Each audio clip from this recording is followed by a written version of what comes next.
ذکر رسول الله صلی الله علیه وسلم سحر ټیم او ابو جهل راغی، لاس کې کاڼي نیولې، ورته وایي چې کته پیغمبري او د اسمانونو خبر تعالی راځي نو وایا کنه زما د لاس کې څه شی دی وایا. نو هغه ورته وایي چې زه وایم چې ستا لاس کې څه شی دی او کدا لاس کې د څه دی دا په خپله ووایي. ابو جهل لعین ورته وایي چې زما لاس کې څه دی دا په خپله نشي ویلی، تی ووایه. نو رسول الله صلی الله علیه وسلم د هغه د لاس ته په یو ګوته اشاره وکړه، چې داسې اشاره یې ورته وکړه نو د لاس دننه نه آواز راغی چې لا اله گفت الا الله گفت گوهر احمد رسول الله صفت. لا اله الا الله محمد رسول الله. مونږ د ابو جهل په لاس کې کاڼي یو او دومره یو. ابو جهل هغه کاڼي په ځمکه راوویشته ویلې په دې جادو چلو. داسې داسې معجزات، داسې داسې معجزات. یو ښکاری دی یو اوسۍ نیولې ده او دا اوسۍ چې ده دا د ښکاري سره په جګړه ده، ځان ته خلاصوي، ښکاري بیا راټینګوي، ځان ته خلاصوي بیا راټینګوي. رسول الله صلی الله علیه وسلم ته راغی، ښکاري ته وی دا څه چل دی؟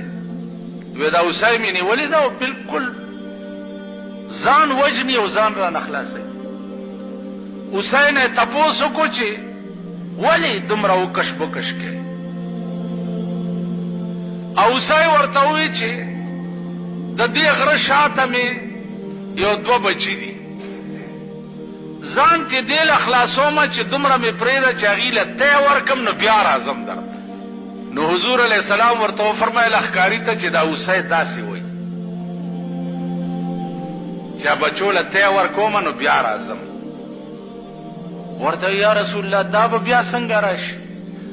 پیغمبر علیه السلام فرمایي چې زه ورته وی چې زه به په ضمانت کې کینم در سره، که دا اوسۍ رانله نو تاوان به زه درکم، خدا پرېږده. اوسۍ چې پرېښوه حضور علیه السلام د اوسۍ په ضمانت کې کېناستو. چې کېناستو اوسۍ په منډه لاړه او بچو ته یې وویل چې زر ته یې وروئ د دواړو جانو سردار مې ستاسو په ضمانت کې کېنولی. بچو ورته وی چې زمونږ ستا تی په مونږ حرام دی چې څو پورې مغه د ضمانت نه نه خلاص کړي. مور یې مخکې او بچي ورپسې. مور یې چې راله ښکاري ته حضور علیه السلام ته وی چې یا رسول الله زه خو رالم چې ته د ضمانت نه وځې او دا بچي مې وی چې مونږ د ده په ناموس قربان یو، مونږ هم د دې ښکاري شو. داسې داسې معجزات عزیزانو، عقل به ورته حیران شو. داسې داسې معجزات دا ټول د کعبې په خوا کې راجمع شو. ټول قوم د مکې دا لوی لوی سرداران او په کعبه کې ودرېده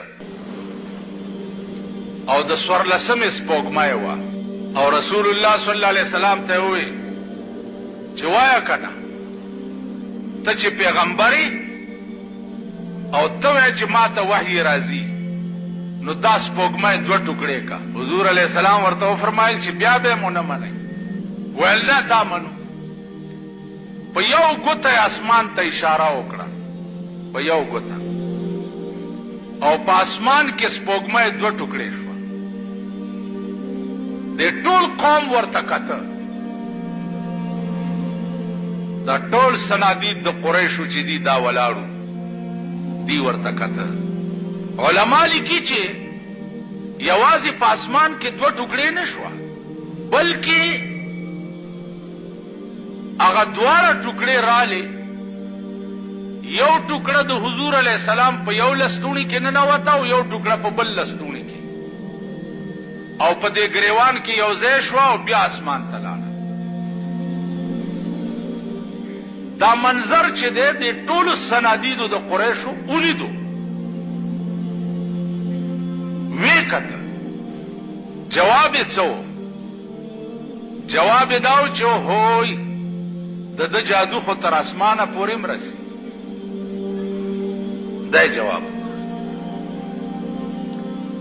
نو عرض مې دا و چې دا څه نوې خبره نه ده. علماء حقاو په هره زمانه کې د حق خبره کړې ده او تر قیامته پورې به داسې خلق پیدا کیږي چې هغه به د حق کلمه وایي، چپ به پې نه پاتې کیږي. باقي خدای پوهېږي او قوم یې پوهېږي.